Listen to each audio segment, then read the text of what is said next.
In 2019, you came to Notre Dame with Kyren Williams as part of your recruiting class. Do you guys keep in contact at all? Yeah, I mean, obviously been following Kyren and all of his success that he's had in LA, and just really excited to see what he's going to continue to do. He was a dynamic guy at Notre Dame, really fun to be in the locker room with.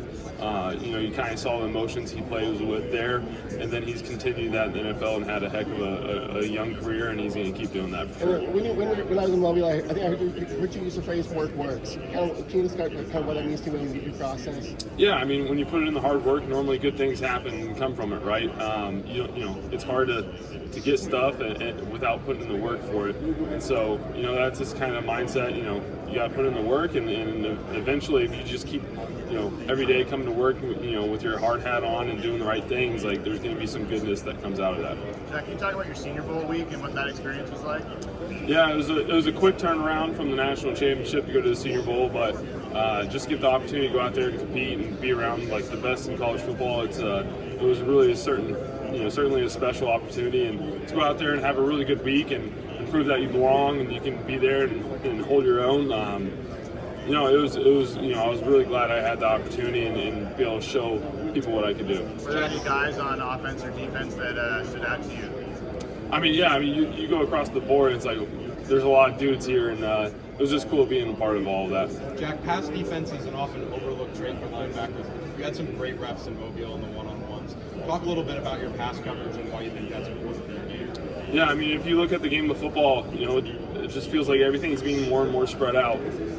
Just a lot more on the perimeter, and you got to become, a lot more detailed and focus on the technique that you play with in coverage, right? So when you're man-to-man, know your leverage, have good footwork. Like you can't not be efficient in that aspect.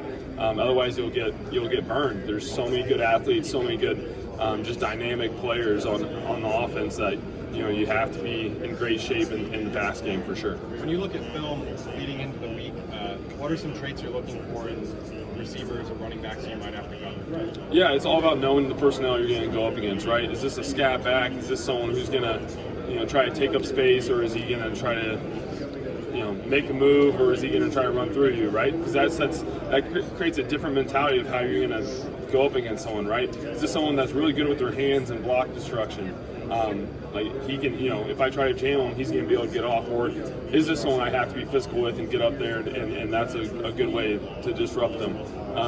You just got to know your personnel and know how to attack them, what their weaknesses are for sure. Jack, who do you think should be on the cover of CFP 26? CFP 26? I'm a huge Jeremiah Love fan.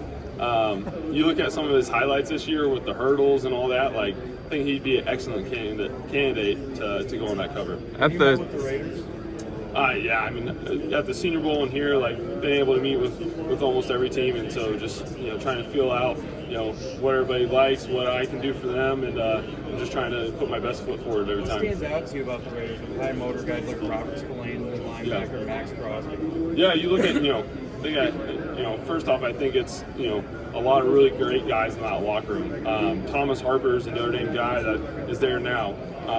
But you just look at, again, the high motor, right? The never quit mentality that they have and the grittiness that they have to them. So certainly a very interesting and unique and fun defense in that regard. What's the craziest question you've been asked in any of your interviews? Nothing really that crazy. I think it was my guilty pleasure food, but nothing too crazy. What was your guilty pleasure food? I said, cookie dough ice cream. So it's good. You've spent your entire career in Indiana. What does it mean to have the opportunity to come here and compete at this combine in your home state?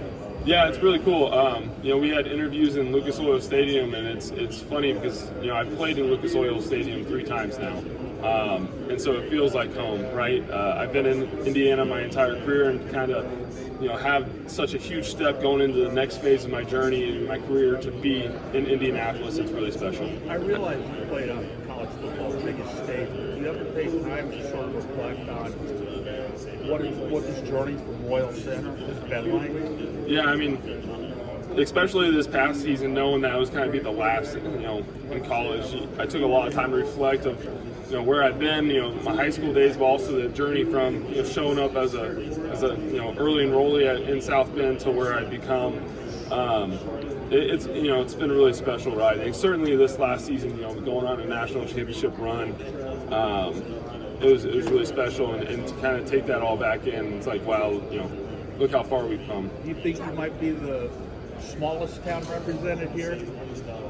Honestly, I think it'll be close. I think Royal Center has a population of about 800, and so it's going to be. I don't know if anybody can beat that for sure. You decided to go back for a sixth season. What do you think you got out of that year that kind of prepares you for this process? Yeah, I mean, when you look at the decision to go back, there was a lot of football factors, right? Green dots being introduced into the college football space. Like, I have an opportunity to do that before I come to the NFL. That's huge. It gives you an edge. The opportunity to play in a playoff era, right? So I played 16 games this year, 17 with the Senior Bowl. And that's really never been a thing in college football until now.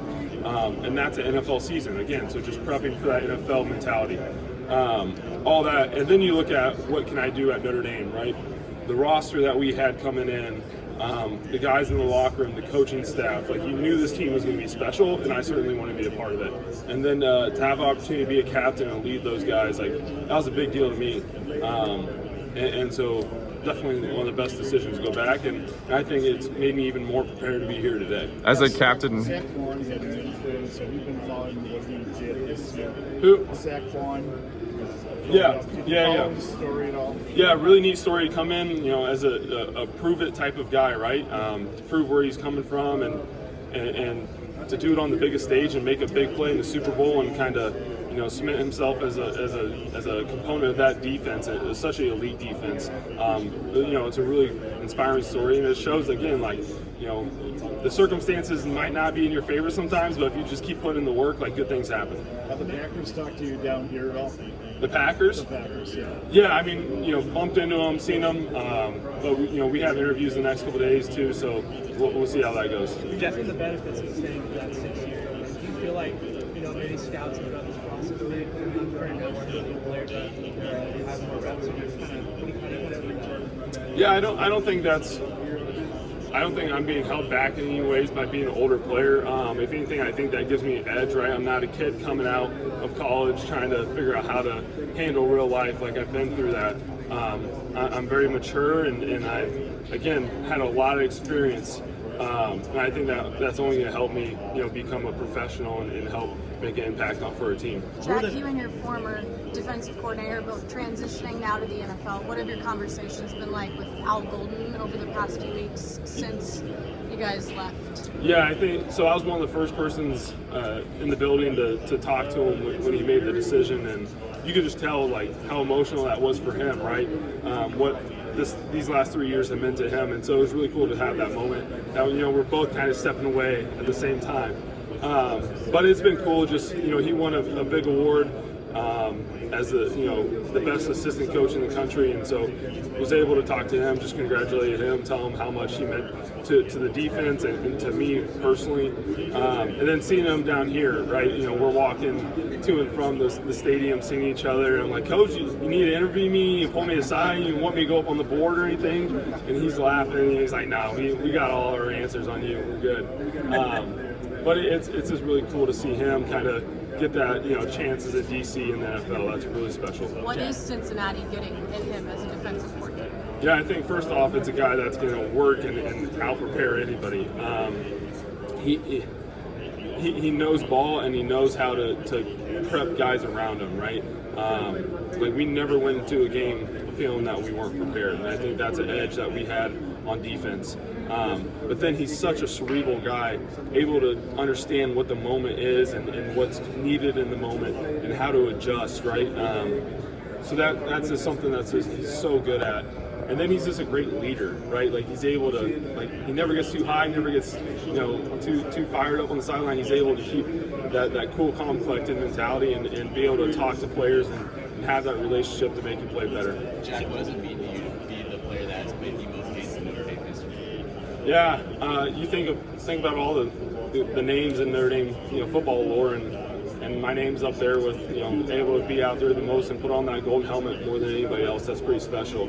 But I think the most important thing out of that is it's because everybody helped me do that, right? It's the trainers, it's the coaches, it's my teammates pushing me, to get out there. It takes a lot to be available every Saturday, pretty soon every Sunday, and so there's a lot of people that go in that, and that's not a me record, that's a we record for sure. Who are the next Steelers during this process here at the Combine? Yeah, met with the Steelers, had a great conversation. Just excited for that, see where that can lead. Jack, have you met with the? That was not informal. Yep, talked to the Texans, so we'll see. I talked to some of the Cowboy scouts. Of course, Marist is there now, and so heard a lot about them. Some familiarity there.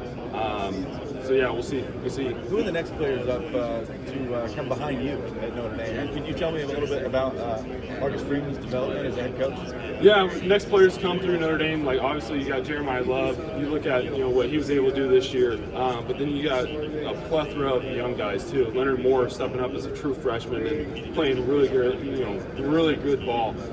Christian Gray, the other corner, coming up in huge moments throughout the year. On the defense side, there's just so many young guys. Boubacar Traore, Bryce Young, he's an NFL pedigree guy, right, with his dad.